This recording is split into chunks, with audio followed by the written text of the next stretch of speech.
नमस्कार।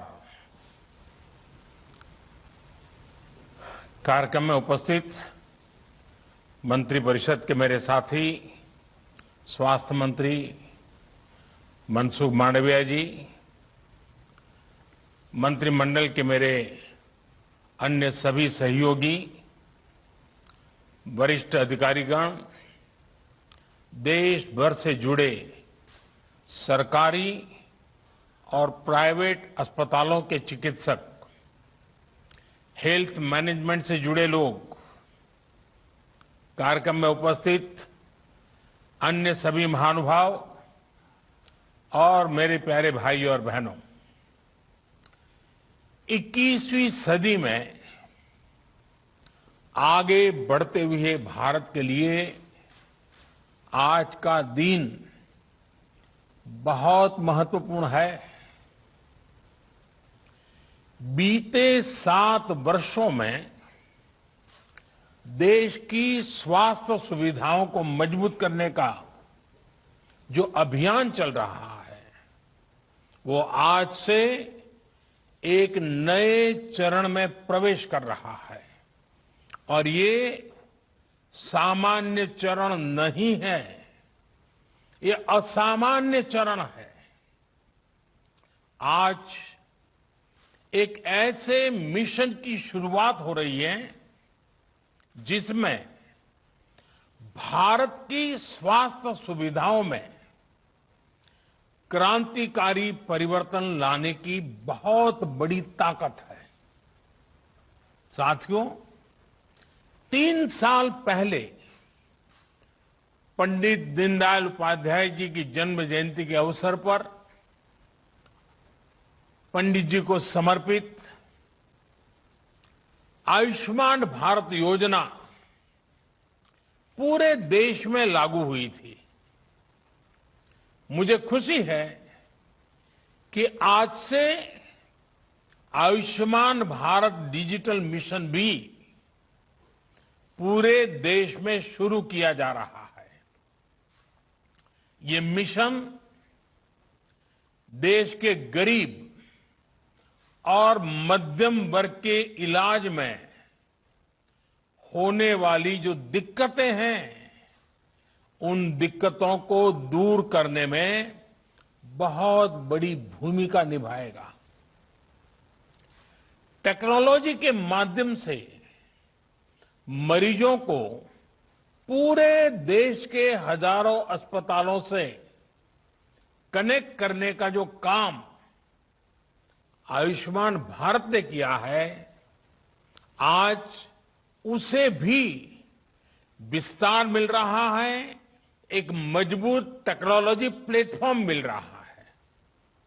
साथियों, आज भारत में जिस तरह टेक्नोलॉजी को गुड गवर्नेंस के लिए, गवर्नेंस सुधारने का एक आधार बनाया जा रहा है, वो अपने आप में जन सामान्य को एम्पावर कर रहा है।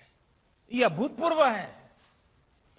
डिजिटल इंडिया अभियान ने भारत के सामान्य मानवी को डिजिटल टेक्नोलॉजी से कनेक्ट करके देश की ताकत अनेक गुना बढ़ा दी है। अब हम भलीभांति जानते हैं, हमारा देश गर्व के साथ कह सकता है 130 करोड़ आधार नंबर, 118 करोड़ मोबाइल सब्सक्राइबर्स, लगभग 80 करोड़ इंटरनेट यूजर, करीब 43 करोड़ 43 करोड़ जनधन बैंक खाते, इतना बड़ा कनेक्टेड इंफ्रास्ट्रक्चर दुनिया में कहीं नहीं है। ये डिजिटल इंफ्रास्ट्रक्चर राशन से लेकर प्रशासन तक हर एक को तेज और पारदर्शी तरीके से सामान्य भारतीय तक पहुंचा रहा है। यूपीआई के माध्यम से कभी भी कहीं भी डिजिटल लेन देन में आज भारत दुनिया में अपनी पहचान बना रहा है। अभी देश में जो ई रूपी वाउचर शुरू किया गया है, वो भी एक शानदार पहल है। साथियों, भारत के डिजिटल समाधानों ने कोरोना से लड़ाई में भी हर भारतीय को बहुत मदद की है, एक नई ताकत दी है। अब जैसे आरोग्य सेतु ऐप से कोरोना संक्रमण के फैलते हुए रोकने में एक सजगता लाना, जागृति लाना, पूरी परिस्थितियों को पहचानना, अपने आसपास के परिसर को जानना, इसमें आरोग्य सेतु ऐप ने बहुत बड़ी मदद की है। उसी प्रकार से सबको वैक्सीन, मुफ्त वैक्सीन, इस अभियान के तहत भारत आज करीब करीब 90 करोड़ वैक्सीन डोज लगा पाया है और उसका रिकॉर्ड उपलब्ध हुआ है, सर्टिफिकेट उपलब्ध हुआ है। तो इसमें कोविन का बहुत बड़ा रोल है। रजिस्ट्रेशन से लेकर सर्टिफिकेशन तक का इतना बड़ा डिजिटल प्लेटफॉर्म दुनिया के बड़े बड़े देशों के पास नहीं है। साथियों, कोरोना काल में टेली मेडिसिन का भी अभूतपूर्व विस्तार हुआ है। ई संजीवनी के माध्यम से अब तक लगभग 1.25 करोड़ रिमोट कंसल्टेशन पूरे हो चुके हैं। ये सुविधा हर रोज देश के दूर सुदूर में रहने वाले हजारों देशवासियों को घर बैठे ही शहरों के बड़े अस्पतालों के बड़े बड़े डॉक्टरों से कनेक्ट कर रही है। जाने माने डॉक्टरों की सेवा आसान हो सकी है। मैं आज इस अवसर पर देश के सभी डॉक्टरों, नर्सेस और मेडिकल स्टाफ का हृदय से बहुत आभार व्यक्त करना चाहता हूं। चाहे वैक्सीनेशन हो, कोरोना के मरीजों का इलाज हो, उनके प्रयास कोरोना से मुकाबले में देश को बड़ी राहत दे पाए हैं, बहुत बड़ी मदद कर पाए हैं। साथियों, आयुष्मान भारत पीएम जय ने गरीब के जीवन की बहुत बड़ी चिंता दूर की है। अभी तक 2 करोड़ से अधिक देशवासियों ने इस योजना के तहत मुफ्त इलाज की सुविधा का लाभ उठाया है और इसमें भी आधी लाभार्थी हमारी माताएं हैं, हमारी बहनें हैं, हमारी बेटियां हैं। ये अपने आप में सुकून देने वाली बात है, मन को संतोष देने वाली बात है। हम सब जानते हैं हमारे परिवारों की स्थिति। सस्ते इलाज के अभाव में सबसे अधिक तकलीफ देश की माताएं बहनें ही उठाती हैं।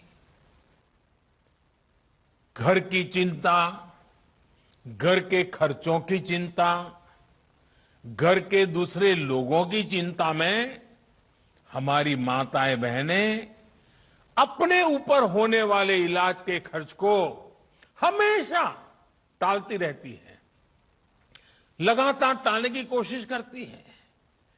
वो ऐसा ही कहते हैं, नहीं हाँ अब ठीक हो जाएगा, नहीं नहीं अब ये तो एक दिन का मामला है, नहीं नहीं ऐसे ही एक पुड़िया ले लेंगे तो ठीक हो जाएगा। क्योंकि मां का मन है ना, वे दुख झेल लेती है, लेकिन परिवार पर कोई आर्थिक बोझ आने नहीं देती है।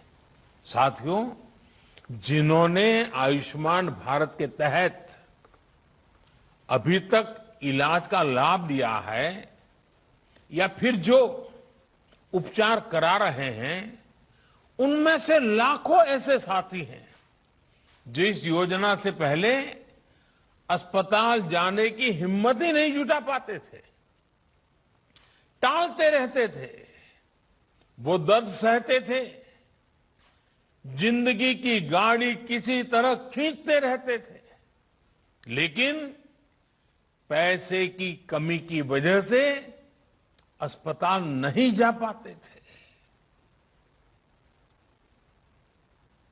इस तकलीफ का एहसास ही हमें भीतर तक झकझोर देता है।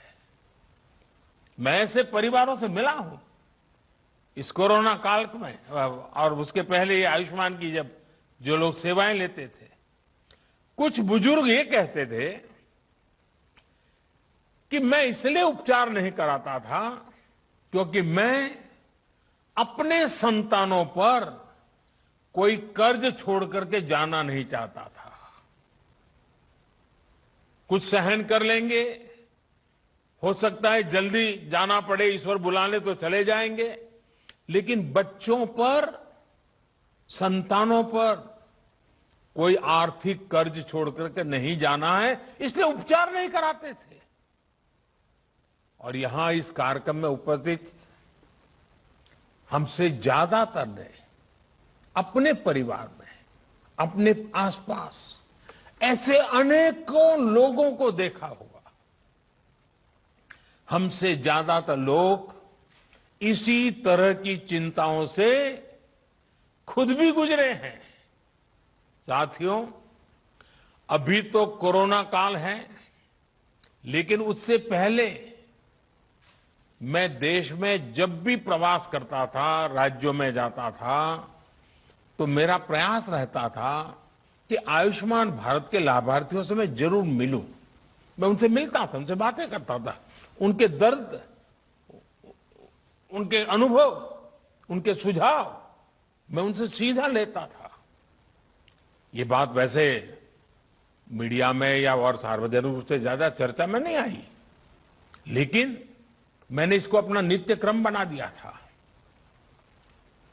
आयुष्मान भारत के सैकड़ों लाभार्थियों से मैं खुद रूबरू मिल चुका हूं, और मैं कैसे भूल सकता हूं उस बूढ़ी मां को जो बरसों तक दर्द सहने के बाद पथरी का ऑपरेशन करा पाई, वो नौजवान जो किडनी की बीमारी से परेशान था, किसी को पैर में तकलीफ, किसी को रीढ़ की हड्डी में तकलीफ, उनके चेहरे मैं कभी भूल नहीं पाता हूं। आज आयुष्मान भारत ऐसे सभी लोगों के लिए बहुत बड़ा संबल बनी है। थोड़ी देर पहले जो फिल्म यहां दिखाई गई, जो कॉफी टेबल बुक लॉन्च की गई, उसमें खास करके उन माताओं बहनों की चर्चा विस्तार से की गई है।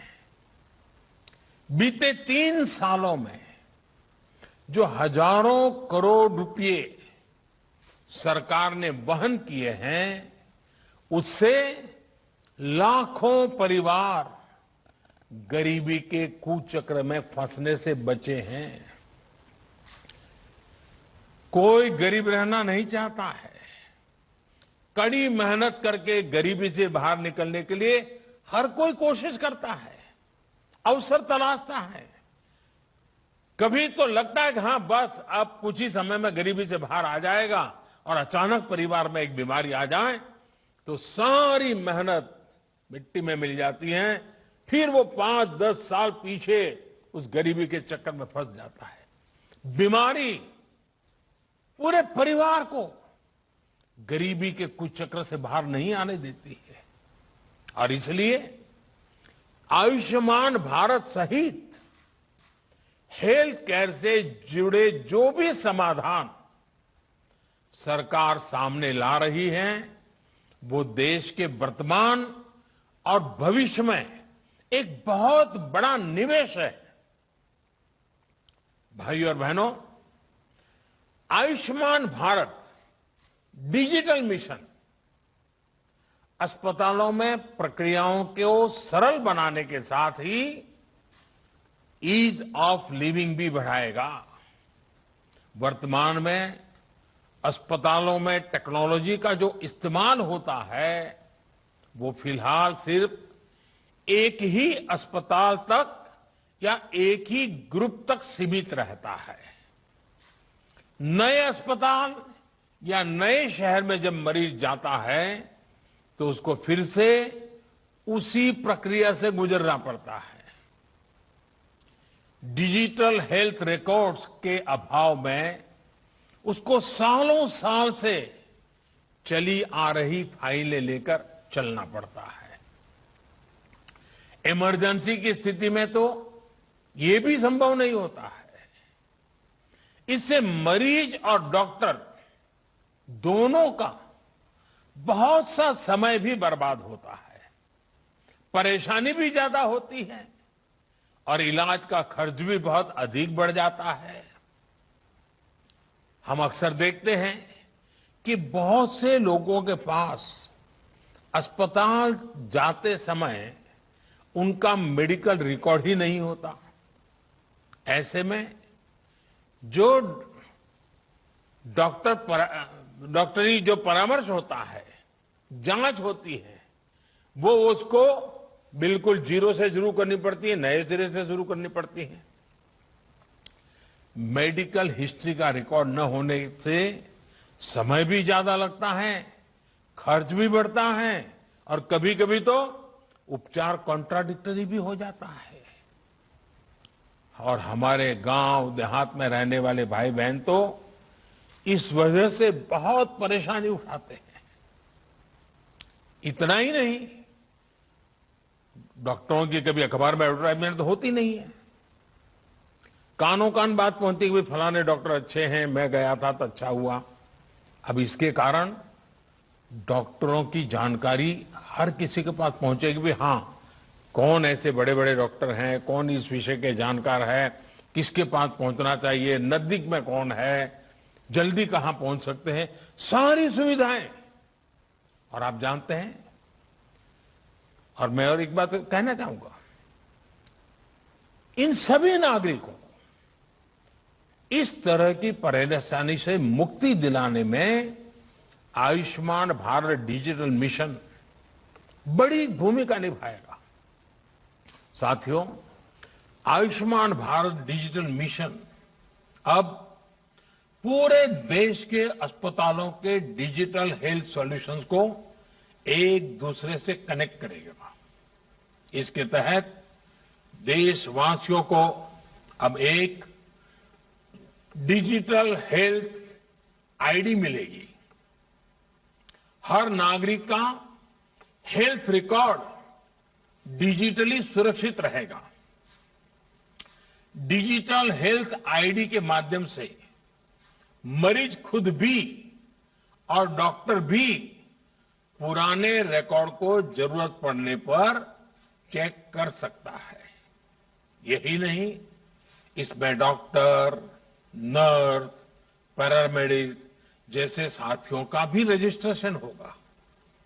देश के जो अस्पताल है, क्लिनिक है, लैब्स हैं, दवा की दुकानें हैं, ये सभी भी रजिस्टर होगी।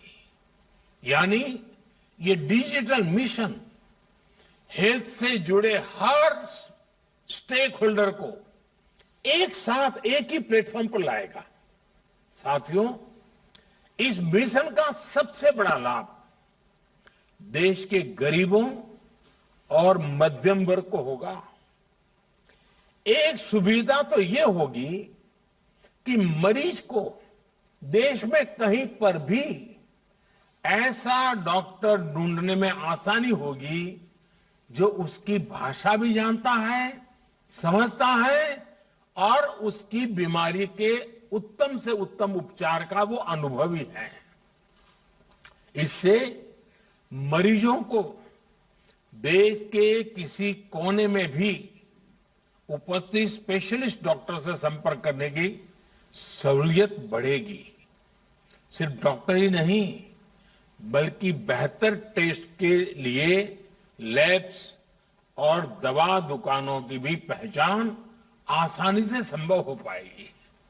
साथियों, इस आधुनिक प्लेटफॉर्म से इलाज और हेल्थ केयर पॉलिसी मेकिंग में से जुड़ा पूरा इकोसिस्टम और अधिक प्रभावी होने वाला है। डॉक्टर और अस्पताल इस प्लेटफॉर्म का उपयोग अपनी सर्विस को रिमोट हेल्थ सर्विस प्रोवाइड करने में कर पाएंगे। प्रभावी और विश्वस्त डेटा के साथ इससे इलाज भी बेहतर होगा और मरीजों को बचत भी होगी।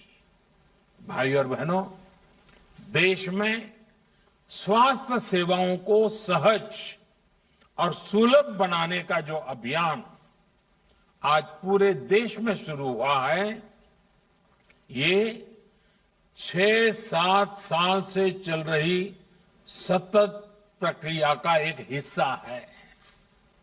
बीते वर्षों में भारत ने देश में आरोग्य से जुड़ी दशकों की सोच और अप्रोच में बदलाव किया है। अब भारत में एक ऐसे हेल्थ मॉडल पर काम जारी है जो होलिस्टिक हो, समावेशी हो। एक ऐसा मॉडल जिसमें बीमारियों से बचाव पर बल हो, यानी प्रिवेंटिव हेल्थ केयर, बीमारी की स्थिति में इलाज सुलभ हो, सस्ता हो और सबकी पहुंच में हो। योग और आयुर्वेद जैसी आयुष की हमारी पारंपरिक चिकित्सा पद्धति पर बल हो।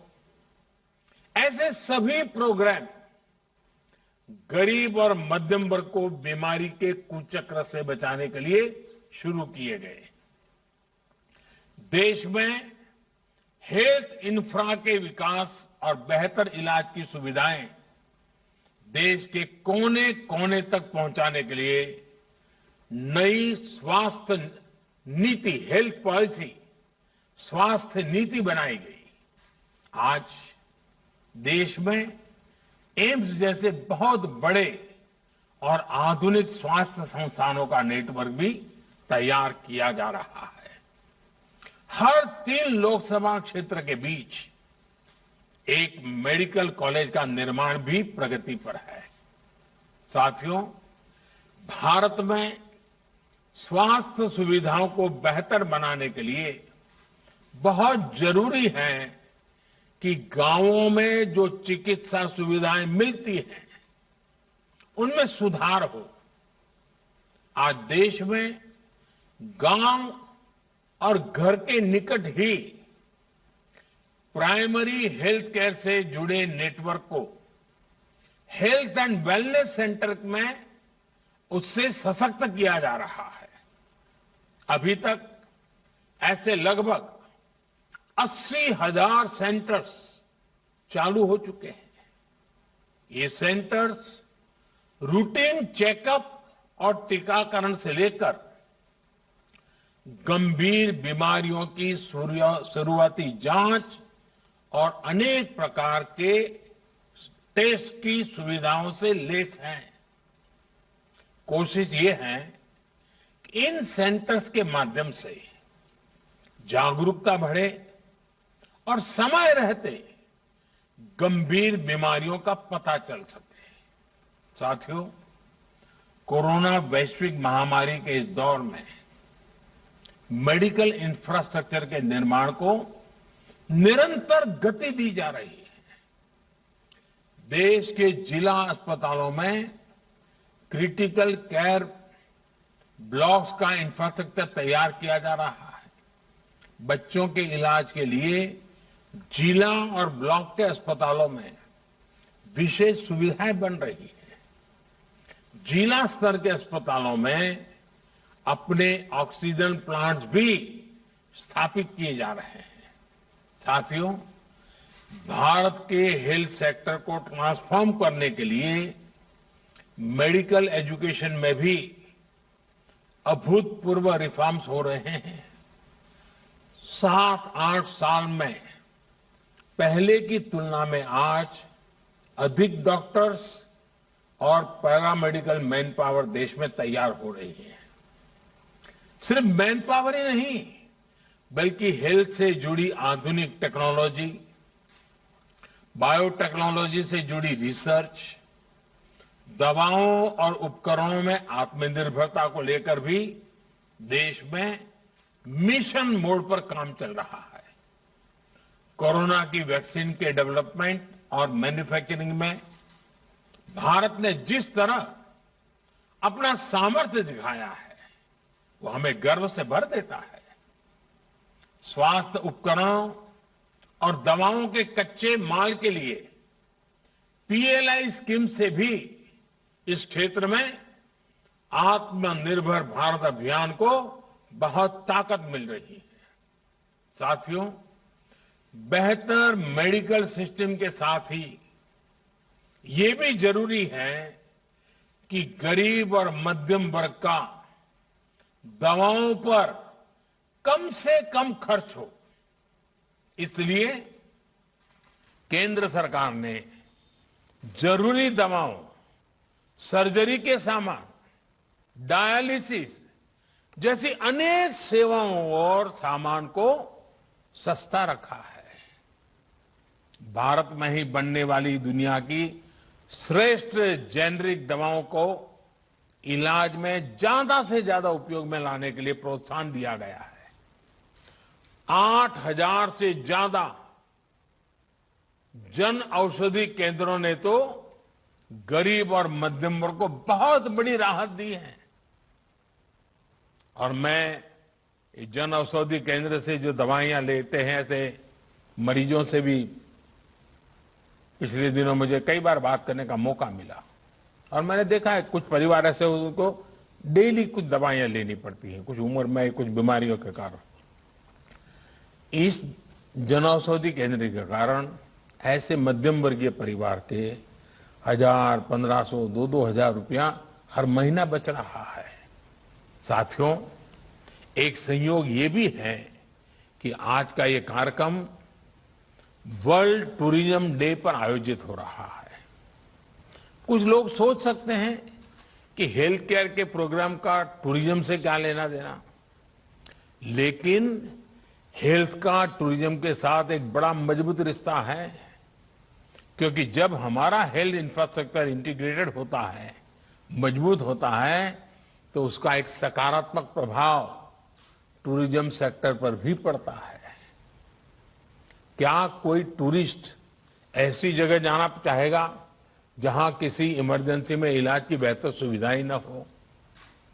और कोरोना के बाद से तो अब ये और भी महत्वपूर्ण हो गया है। जहां वैक्सीनेशन जितना ज्यादा होगा, टूरिस्ट वहां जाने में उतना ही सेफ महसूस करेंगे। और आपने देखा होगा, हिमाचल हो, उत्तराखंड हो, सिक्किम हो, गोवा हो, ये जो हमारे टूरिस्ट डेस्टिनेशन वाले राज्य हैं, वहां बहुत तेजी से, अंडमान निकोबार हो, बहुत तेजी से वैक्सीनेशन को बल दिया गया है, क्योंकि टूरिस्टों के लिए मन में एक विश्वास पैदा हो। आने वाले वर्षों में ये बात निश्चित है कि सारे फैक्टर और भी मजबूत होंगे। जिन जिन जगहों पर हेल्थ इंफ्रा बेहतर होगा, वहां टूरिज्म की संभावनाएं और ज्यादा बेहतर होगी। यानी हॉस्पिटल और हॉस्पिटैलिटी और एक दूसरे के साथ मिलकर चलेंगे। साथियों, आज दुनिया का भरोसा भारत के डॉक्टर्स और हेल्थ सिस्टम पर लगातार बढ़ रहा है। विश्व में हमारे देश के डॉक्टरों ने बहुत इज्जत कमाई है। भारत का नाम ऊंचा किया है। दुनिया के बड़े बड़े लोगों के साथ आप पूछोगे तो कहेंगे हाँ, मेरा एक डॉक्टर तो हिंदुस्तानी है। यानी भारत के डॉक्टरों की नामना है।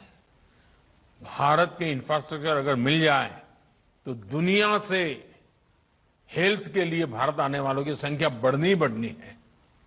इंफ्रास्ट्रक्चर की कई मर्यादाओं के बीच भी लोग भारत में ट्रीटमेंट कराने के लिए आते हैं और उसकी कभी तो बड़ी इमोशनल कथाएं हमें सुनने को मिलती। छोटे छोटे बच्चे हमारे अड़ोस पड़ोस के देशों से भी जब यहां आते हैं, स्वस्थ होकर के जाते हैं, पूरा परिवार खुश, तो उस देश में भी खुशियां फैल जाती है। साथियों, हमारे vaccination programme, CoWIN technology platform और फार्मा सेक्टर ने हेल्थ सेक्टर में भारत की प्रतिष्ठा को और बढ़ाया है। जब आयुष्मान भारत डिजिटल मिशन द्वारा टेक्नोलॉजी की नई व्यवस्थाएं विकसित होगी तो दुनिया के किसी भी देश के मरीज को भारत के डॉक्टरों से कंसल्ट करने, इलाज करने, अपनी रिपोर्ट उन्हें भेजकर परामर्श लेने में बहुत आसानी हो जाएगी। निश्चित तौर पर इसका प्रभाव हेल्थ टूरिज्म पर भी पड़ेगा। साथियों, स्वस्थ भारत का मार्ग आजादी के अमृत काल में भारत के बड़े संकल्पों को सिद्ध करने में, बड़े सपनों को साकार करने के लिए बहुत जरूरी है। इसके लिए हमें मिलकर अपने प्रयास जारी रखने होंगे। मुझे विश्वास है चिकित्सा क्षेत्र से जुड़े सभी व्यक्ति, हमारे डॉक्टर्स, पैरामेडिक्स, चिकित्सा संस्थान इस नई व्यवस्था को तेजी से आत्मसात करेंगे। एक बार फिर आयुष्मान भारत डिजिटल मिशन के लिए मैं देश को बहुत बहुत शुभकामनाएं देता हूं। बहुत बहुत धन्यवाद। बहुत बहुत साधुवाद। हार्दिक आभार माननीय प्रधानमंत्री जी। और हम माननीय मंत्रीगण और देश भर से हमारे साथ जुड़े सभी गणमान्य अतिथिगण का भी धन्यवाद करते हैं। नमस्कार।